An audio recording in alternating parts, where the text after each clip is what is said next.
Joachim tra poco andrà a Madrid a inaugurare una mostra eccezionale con Olga Picasso alla Caixa di Madrid e niente, la sua agenda è molto stretta e volevo ringraziare Joachim per aver fatto lo sforzo di essere qui con noi, ma era importante.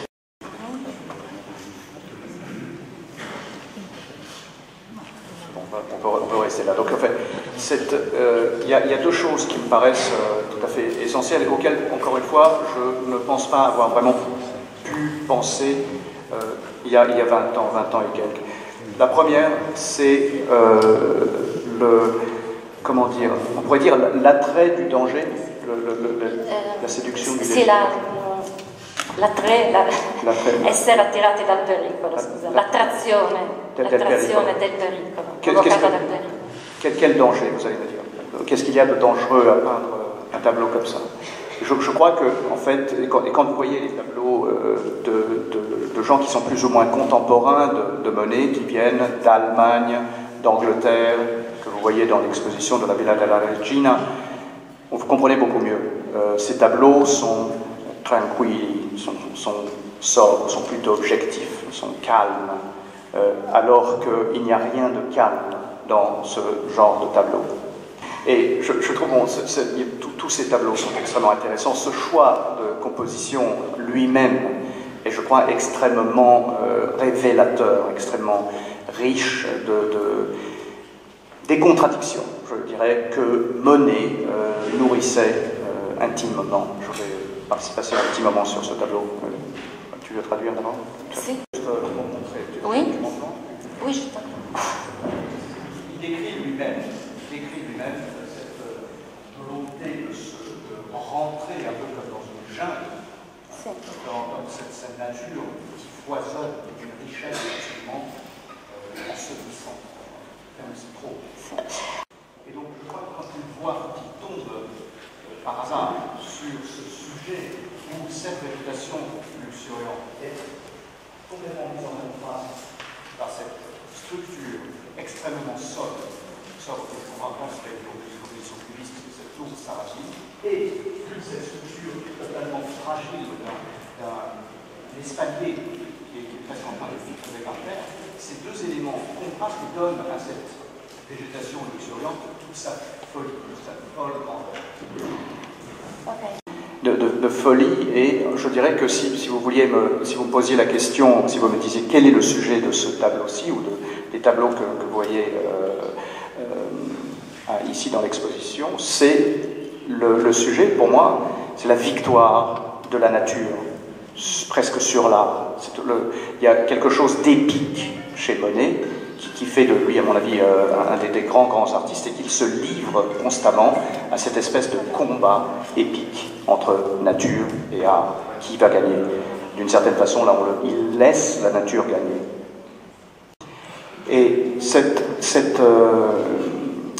je vais encore employer peut-être un terme fort, mais je crois que c'est justifié. Si vous n'êtes pas d'accord, vous me direz. Mais enfin, je crois que cette obsession qu'il a pour la nature, qui Bordighera, Dolce Acqua, renforce de façon maximale cette attraction, cette obsession pour la nature. Je vais expliquer en quoi ça va être déterminant pour le futur, pour lui.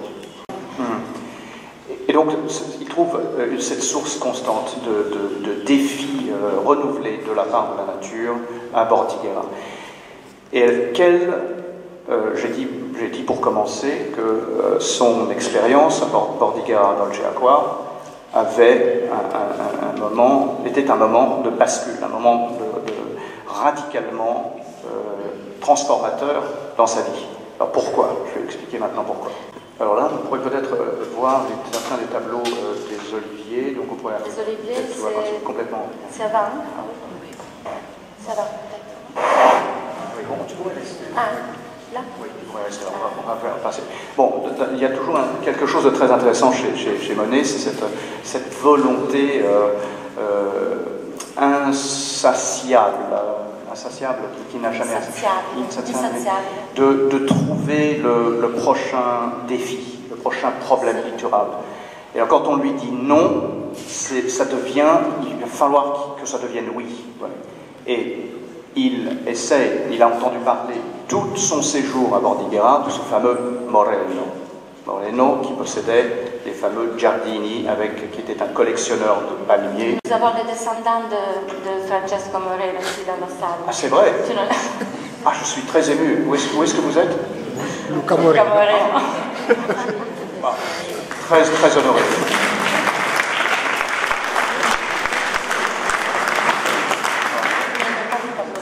Ah bon. Mais je crois que le jardin de votre ancêtre a été vraiment aussi un facteur déclencheur chez Monet. Je vais expliquer pourquoi. Donc ce tableau représente le jardin de votre ancêtre. C'est un tableau qui est au West Palm Beach Museum, le Norton Museum, in Florida. Absolument. Et je crois qu'il a tout fait pour obtenir accès. Moreno ne voulait pas, ne lui donnait pas autorisation, ne le connaissait pas. Il a fait appel à un tel et un tel et un tel. Il a fait appel à un préfet qui a finalement lui-même écrit une note à Signore Moreno. Et finalement, Moreno a permis accès à Monet pour créer ce type de vue vers la fin de son séjour à Bordighera. Alors, après avoir fait tous ces efforts et après avoir finalement obtenu l'autorisation de Francesco Moreno d'autoriser Monet à venir peindre dans son jardin, on aurait pu imaginer que Monet fasse acte d'une générosité sans pareil. Et vous savez ce que Francesco Moreno a reçu comme cadeau de remerciement? Un petit panier de pommes. Una mela.